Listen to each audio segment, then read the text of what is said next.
एक साधु बहुत भूखा था, उसे भूख लग रही थी। वह एक घर के सामने जाता है। उस घर के बाहर से ही वह आवाज लगाता है कि मुझे खाने को कुछ मिल सकता है। ये सुनकर घर के अंदर से एक महिला आती है। वह कहती है कि आपको हम कुछ नहीं दे सकते हैं, बिकॉज हमारे पास अभी कुछ भी नहीं है। हम बहुत भूखे हैं। अगर आपके पास कुछ खाने को है तो हमें दे सकते हैं। ये सुनकर साधु कहता है कि मेरे पास कुछ भी नहीं है।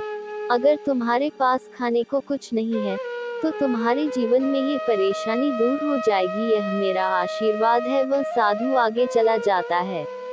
जादुई घंटी की कहानी। वह बहुत भूखा था।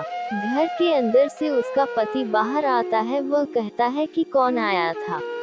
वह महिला कहती है कि एक मांगने वाला आया था, उसे बहुत भूख लगी थी।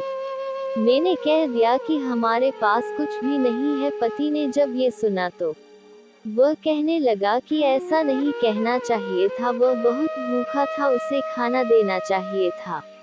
वह महिला कहती है कि अगर हम ऐसे ही खाना बांटने लगे तो हमारे पास कुछ भी नहीं रहेगा। दोनों घर के अंदर जाते हैं। यहाँ पर तो कुछ भी नहीं है। हमारा सामान पता नहीं कहाँ चला गया है। हमारे पास अब कुछ नहीं बचा है। ये कैसे हो गया है? इसका मतलब वह साधु सच्चा था। हमें चलकर माफी मांगनी होगी।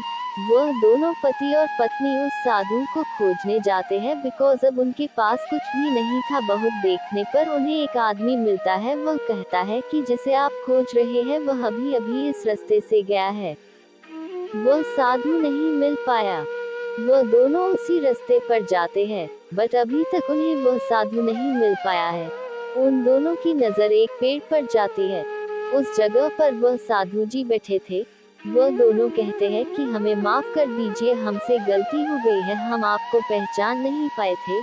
साधु जी उनकी ओर देखते हैं। वह कहते हैं कि इसमें पहचानने की कोई बात नहीं है, बिकॉज मुझे लगता है कि जो भी भूखा है उसे खाना देना चाहिए। अगर हम इस बात को सोचते हैं कि जिसे हम खाना दे रहे हैं वह बहुत महान होना चाहिए, तो कोई भी पुण्य का काम नहीं कर पाएगा।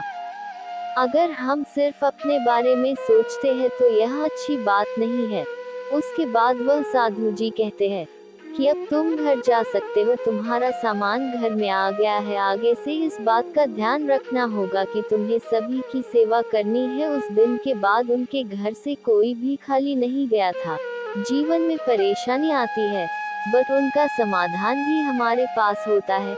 इसलिए सभी की मदद कीजिए, भगवान आपकी मदद जरूर करेंगे। अगर आपको ये कहानी पसंद आई है तो शेयर करें।